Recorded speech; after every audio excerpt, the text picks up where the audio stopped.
Madame, Monsieur, bonsoir. Au menu de questions écho, ce soir, la Dubai Port World ou le levier diplomatique émiratien en Afrique et Cloudfreight, la start-up qui entend révolutionner le transport de marchandises. Pour le premier volet, il s'agit du titre d'un policy paper du think tank marocain Policy Center for the New South, dont l'auteur Oumnia Boutaleb sera avec nous pour analyser le cas de la compagnie Dubai Port World qui revendique des terminaux portuaires dans 7 pays africains, mais qui fait face à une concurrence rude au niveau du continent, notamment après son éviction du port de Doralé à Djibouti. Mais l'avenir, comme le recommande l'analyste, réside dans la coopération. Nous saurons comment dans très peu. Et en seconde partie de votre émission, nous découvrirons Cloudfreight, une solution 100% marocaine qui met en relation les transporteurs et les expéditeurs afin bien d'optimiser, entre autres, les coûts. Son fondateur et PDG, Driss Jabar, nous explique comment l'intelligence artificielle métamorphose la supply chain du transport et de la logistique. L'occasion de mettre en lumière et la lumière sur cette licorne marocaine en devenir. Bienvenue à tous.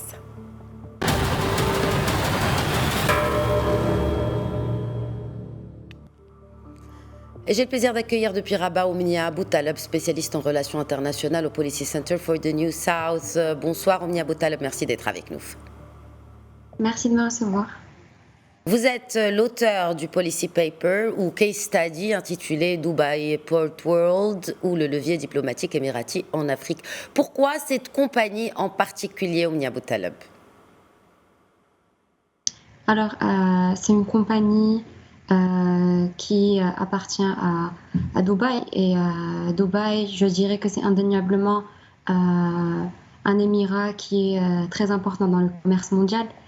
C'est avant toute chose l'une des économies arabes les plus compétitives et également l'une des plus performantes dans le monde. Elle permet de stimuler le commerce dans la région à travers une politique économique et commerciale de diversification en mettant l'accent sur des secteurs tels que l'infrastructure, les technologies ou encore le transport, comme c'est justement le cas de DP World. Dans sa région, c'est-à-dire quand on le compare aux pays du Golfe, l'émirat représente un leader et un exemple.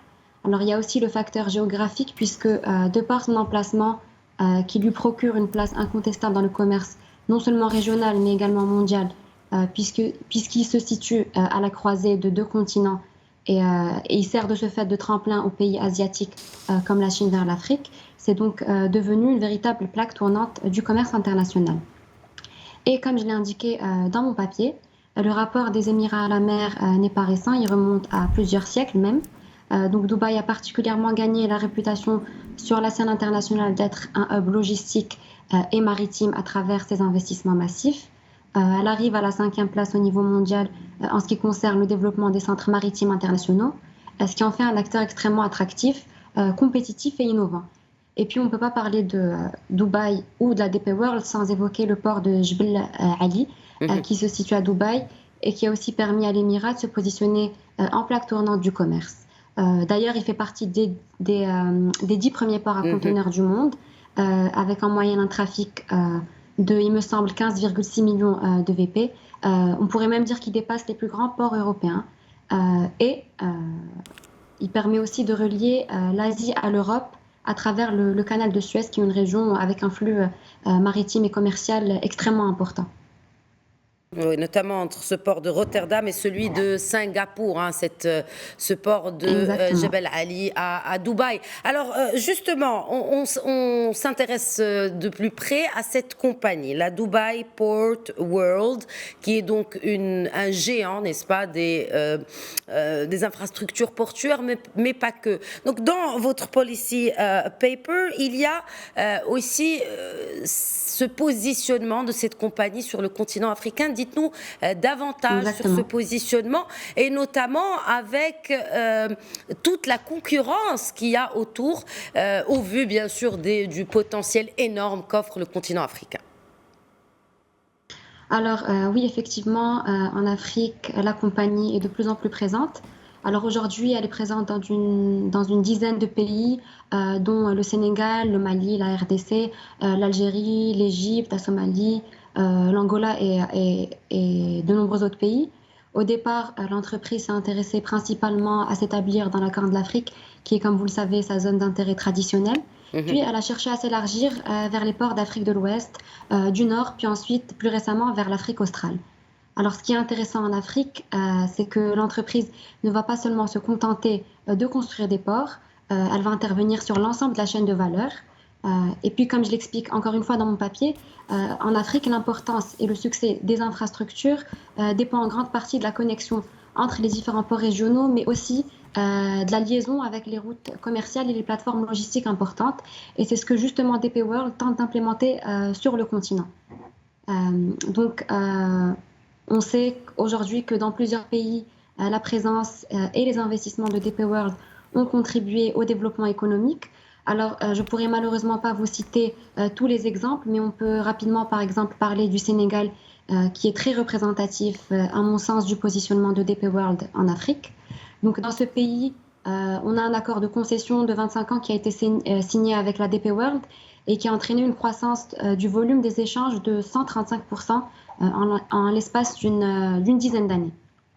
Donc, d'un point de vue stratégique, c'est un positionnement qui va ouvrir le chemin des pays du Golfe et de Dubaï vers l'Afrique de l'Ouest. On peut aussi donner un dernier exemple qui est celui de la création de nouvelles zones économiques franches, comme c'est notamment le cas en Égypte et en Somalie. Et ça, justement, c'est exclusif à DP World qui se différencie de la concurrence qu'on retrouve sur le continent parce qu'on a énormément de compagnies occidentales aussi qui sont présentes du fait de l'attractivité du continent, des opportunités qu'il offre. Par contre, on a aussi quelques échecs qui ont entravé le positionnement de l'opérateur sur le continent, comme par exemple, vous en avez parlé, son éviction de Djibouti en 2018. Djibouti qui représentait un point d'ancrage très important, puisqu'il permettait le désenclavement éthiopien. Et l'Éthiopie, comme vous le savez, représente un pays d'intérêt primordial pour les Émirats. J'en parle plus en détail dans mon papier pour les personnes que ça pourrait intéresser. Très bien. Alors, une chose dont vous ne parlez pas dans votre papier, en tout cas pas beaucoup, elle est d'actualité, bien naturellement. Il s'agit de l'impact de la pandémie sur cette compagnie DP World que vous analysez justement. Donc, on a parlé de quelques défis, notamment concurrentiels, mais là, il s'agit d'un défi conjoncturel lié à cette pandémie planétaire. Donc, comment la compagnie a-t-elle géré les dommages collatéraux de la Covid-19 ? Alors, bien sûr, vous n'êtes pas sans ignorer qu'il y a indéniablement eu des répercussions sur l'opérateur portuaire suite à la crise sanitaire, comme pour l'ensemble des opérateurs d'ailleurs. Alors, la crise a paralysé les principales chaînes d'approvisionnement, elle a massivement réduit les flux commerciaux. Donc, il faut rappeler que 80% du commerce mondial s'effectue par voie maritime. Donc, c'est un secteur qui a énormément souffert, mais qui est tout de même resté résilient si on le compare par exemple au transport par voie aérienne ou routière. En ce qui concerne DP World plus particulièrement, si on veut chiffrer cette perte, on peut s'intéresser à leur rapport d'activité et l'entreprise montre que les bénéfices réalisés en 2019 sont supérieurs à ceux réalisés en 2020. Alors, pour vous donner quelques chiffres, ils sont passés de 1,19 milliard de dollars à 942 millions de dollars. Donc, au premier trimestre de 2020, leur PDG avait annoncé un recul d'activité de 4%, mais il avait insisté sur le fait que ce chiffre n'était absolument pas représentatif de l'impact réel, puisqu'il était encore trop tôt pour juger des répercussions. Mais en 2020, l'opérateur a annoncé que les bénéfices avaient fait une chute de 29% pour l'ensemble de l'année 2020, ce qui est supérieur au chiffre annoncé plus tôt dans l'année. Donc si on veut encore une fois donner un chiffre, on est passé de 942 millions, il me semble, à 846 millions de dollars. Alors, d'ailleurs, l'entreprise n'a pas enregistré que des pertes. Elle s'est, par exemple, retirée de la bourse parce que la société mère Dubai World devait 5 milliards de dollars aux banques. Mais elle est également, comme on dit, revenue dans le giron de l'État puisqu'elle est redevenue la propriété de ce dernier en juin 2021. Mais il n'en demeure pas moins vrai que face aux prédictions concernant le commerce mondial et grâce à l'industrie des terminaux à conteneurs et à l'informatisation et la numérisation de certaines activités, le secteur s'est tout de même montré très résilient et l'entreprise a enregistré quelques victoires malgré la crise, comme par exemple des accords pour la construction de ports et de plateformes logistiques dans plusieurs pays, comme notamment le Sénégal ou encore l'Angola. Et aujourd'hui, plusieurs autres projets sont en cours de discussion. Très bien. Alors, pour finir, la deuxième partie de l'intitulé de votre policy paper, Omnia Boutaleb, donc Dubai Port World, on en a parlé. Parlons à présent diplomatie ou diplomatie économique. Comment une compagnie aussi bien sûr bien implantée, comme vous le soulignez il y a quelques instants en Afrique, comment œuvre-t-elle pour la présence émiratie sur le continent africain? Alors, ce qu'il faudrait savoir, c'est que les Émirats arabes unis entretiennent des relations de longue date avec le continent africain, mais on ne peut parler d'une existence de politique étrangère africaine que depuis un peu plus d'une décennie, depuis une quinzaine d'années. Elle a surtout été mise en place après la crise financière de 2008, à l'heure où les pays du Golfe cherchaient à se relever de cette crise, justement qui avait eu des impacts dévastateurs sur leurs économies, en diversifiant leurs partenaires et leurs investissements. Donc c'est justement une politique qui a été portée dans un premier temps par Dubaï, à laquelle Abu Dhabi a ensuite emboîté le pas. La politique d'investissement portuaire, elle est étroitement corrélée à l'objectif primaire qui est de répondre aux impératifs alimentaires du pays. Donc, comme vous le savez, la plupart des pays du Golfe souffrent de sécurité alimentaire. Ils sont extrêmement dépendants des importations pour répondre aux besoins alimentaires de leur population. Donc, pour vous donner une idée, 90% de la consommation alimentaire nationale provient de l'importation. Donc, comme je vous le disais, la croissance des investissements émiratiens en Afrique, elle était perceptible dans un premier temps, justement à travers ce volet, à travers l'achat presque compulsif, on peut dire, de terres agricoles, surtout dans la Corne de l'Afrique dans un premier temps.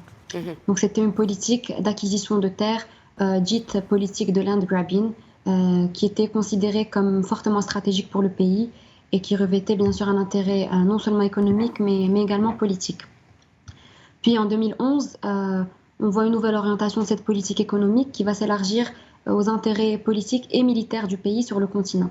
Alors à ce moment-là, on va remarquer de nombreuses implantations militaires, toujours dans la Corne de l'Afrique, à travers un développement des liens militaires avec plusieurs pays africains pour non seulement sécuriser le pourtour de la mer Rouge, qui est une région de grand intérêt pour les Émirats, mais pas seulement, mais également pour servir leurs intérêts lors de la guerre avec le Yémen. Donc depuis 2011 et donc depuis le printemps arabe, les Émirats sont très présents en Afrique, surtout en ce qui concerne des secteurs clés comme le tourisme, l'agriculture, l'énergie, les télécommunications ou encore l'infrastructure. Et c'est justement là qu'intervient la DP World, à travers laquelle le pays a investi massivement dans des projets, non seulement dans la région d'intérêt traditionnel comme on l'a vu, mais également dans d'autres régions africaines.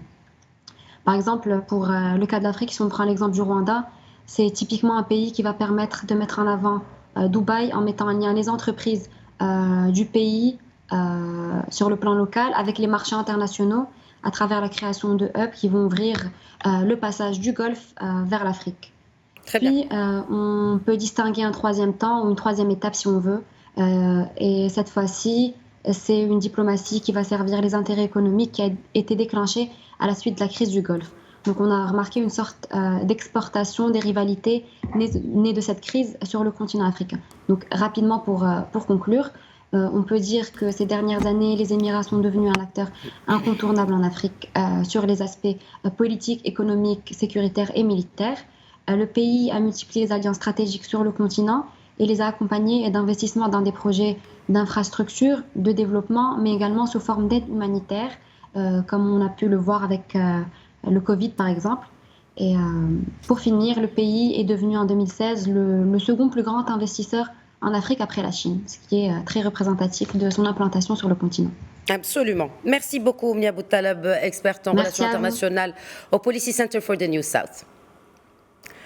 Voilà, et on l'évoquait à l'instant, on parle maintenant de nouveaux process, de digitalisation, de numérisation de la chaîne de valeur de transport et de logistique. Il s'agit de cela dans la seconde partie de Questions Éco ce soir. À tout de suite.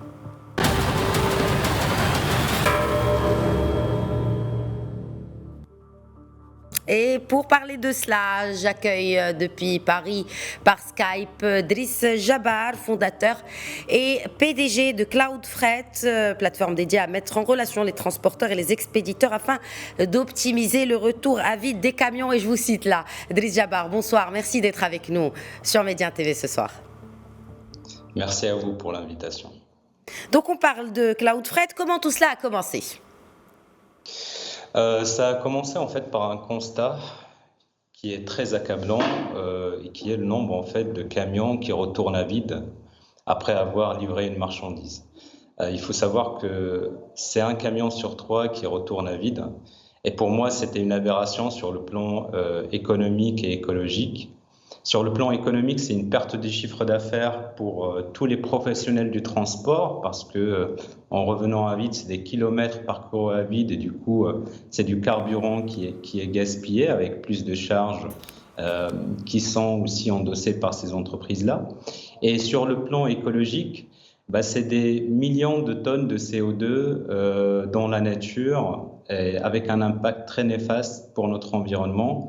Surtout quand on sait que le secteur du transport de marchandises, c'est un des secteurs les plus polluants au monde. Et donc, c'est de là où nous avons en fait créé cette plateforme digitale Cloudfreight, qui est une plateforme qui connecte les expéditeurs aux transporteurs de marchandises avec bien sûr une technologie nouvelle qui permet de prédire les retours à vide des camions et les matcher automatiquement avec les besoins d'expédition et donc d'automatiser la relation entre les deux parties. Donc quand on parle des deux parties, on parle bien des deux parties, des deux côtés de la Méditerranée, n'est-ce pas ? Effectivement, donc nous on a commencé en fait par ce marché-là qui est le transport international de marchandises entre les deux rives de la Méditerranée. On est les premiers en fait à attaquer ce marché-là. Et le principe est le même, c'est-à-dire on a constaté qu'il y avait énormément de sociétés de transport marocaines ou de l'Afrique de l'Ouest ou l'Afrique du Nord qui transportaient des marchandises vers l'Europe et pour la plupart de ces sociétés-là, ils reviennent à vide. Pourquoi ? Parce que il faut savoir que plus de 90% des sociétés de transport africaines, c'est des sociétés de petite taille qui ont moins de 2 camions. Et donc, ils n'ont pas de force commerciale, ils n'ont pas un service marketing ou la possibilité d'aller capter des opportunités à des milliers de kilomètres de leur lieu, je dirais, de prédilection. Donc, nous, notre rôle, c'est ça, c'est de pouvoir proposer des opportunités à ces transporteurs pour optimiser leur retour à vide. Et aujourd'hui, on propose plusieurs opportunités aux transporteurs marocains, mais aussi de l'Afrique de l'Ouest et du Maghreb, qui souhaitent remplir leurs camions de l'Europe vers l'Afrique et aussi dans l'autre sens. Et on a démarré aussi récemment, parce qu'on parle tous en fait du marché de l'Afrique, parce que c'est le marché du futur, de l'avenir. Nous avons commencé nos premières opérations sud-sud, donc entre le Maroc et le Sénégal. Et notre but, c'est de devenir le leader du transport durable en Afrique, avec cette notion d'optimisation de retour à vide et pour avoir cet impact positif sur l'environnement. Et c'est une solution, rappelons-le, 100% made in Maroc. Effectivement, je suis un pur produit de l'école publique marocaine. J'ai eu la chance de poursuivre mes études en France, de travailler dans plusieurs structures en Europe. Et quand j'ai eu l'occasion de rentrer au Maroc, d'entamer un projet au Maroc, je n'ai pas hésité parce que c'est un peu le cheminement naturel que doit avoir un Marocain qui est parti développer ses compétences à l'étranger. Et nous avons du coup lancé ce projet-là au Maroc avec une ADN bien sûr marocaine. Nos équipes ils sont aujourd'hui implantées à Agadir, qui est une zone en fait en plein développement et nous avons choisi cette région-là pour tous les avantages qu'offre en termes de développement technologique et R&D. Et on est bien accompagné aussi au niveau de cette région-là. Et on est très fiers d'aujourd'hui de dire que c'est une start-up 100% marocaine qui a attaqué l'international en moins d'1 an. Ce qu'il faut savoir, c'est que Cloudfreight est né le 2 novembre 2020. Donc, on n'a pas encore soufflé notre première bougie, mais on est déjà présent dans plusieurs pays européens, dans 6 pays au total. Et nous avons notre bureau en Europe implanté à Marseille, en collaboration avec la grande société qui est armateur maritime, CMA-CGM. Alors, bon, quand on parle d'intelligence artificielle, juste pour nous rapprocher peut-être davantage, comment aujourd'hui cette intelligence artificielle, ce cloud, cette blockchain est-elle utilisée aujourd'hui? Comment est-elle amenée à être utilisée dans l'avenir, dans la supply chain de la logistique en l'occurrence et du transport routier ou maritime d'ailleurs? Alors, comme je disais, en fait, le secteur du transport et de la logistique, c'est un secteur qui est très fragmenté. La seule solution, en fait, pour proposer une offre très efficace et innovante, c'est la mutualisation des ressources. Donc, c'est là où la data entre en jeu, parce qu'en exploitant une data aujourd'hui qui est quasiment inexploitée, parce que le secteur du transport de marchandises, c'est un secteur qui était longtemps en dehors des radars de la digitalisation. Donc, le fait d'agréger cette data, le fait d'exploiter en fait toutes ces données liées au kilomètre parcouru pour l'ensemble des camions en Afrique ou en Europe, de prédire qu'un camion, quand il va livrer par exemple de Casablanca à Paris une marchandise, ben on sait que 9 fois sur 10, il va faire un retour à vide. Et c'est la data qui nous donne en fait cette possibilité-là. Donc l'exploitation de ce vivier, parce que demain en fait le combat, c'est plus un combat en fait, je dirais, de ressources matérielles, mais plutôt de données et d'exploitation de données. Et on est bien placé au Maroc stratégiquement en termes de géographie, mais aussi de potentiel et de ressources humaines, pour pouvoir exploiter cette data-là et proposer une solution innovante qui va résoudre un problème, comme je disais, qui est l'un des plus grands problèmes du secteur du transport routier de marchandises et qui est le retour à vide des camions. Très bien, mais c'est aussi un peu le talon d'Achille du continent, cette data. Driss Jabbar, vous nous avez parlé de vos ambitions africaines. Comment comptez-vous répondre à ces défis ? Alors, l'Afrique, comme je disais, c'est d'autant le problème, on parle de retour à vide et un peu le retard qu'a ce secteur-là pour se développer. Il faut savoir qu'en Afrique, le délai de livraison est 2 fois plus long que la moyenne mondiale, avec des prix 2 fois plus chers que si on transportait une marchandise en Europe, par exemple, ou en Amérique.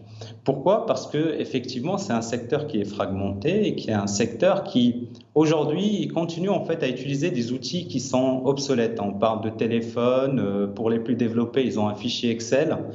Et donc, il est temps pour ce continent de suivre un peu.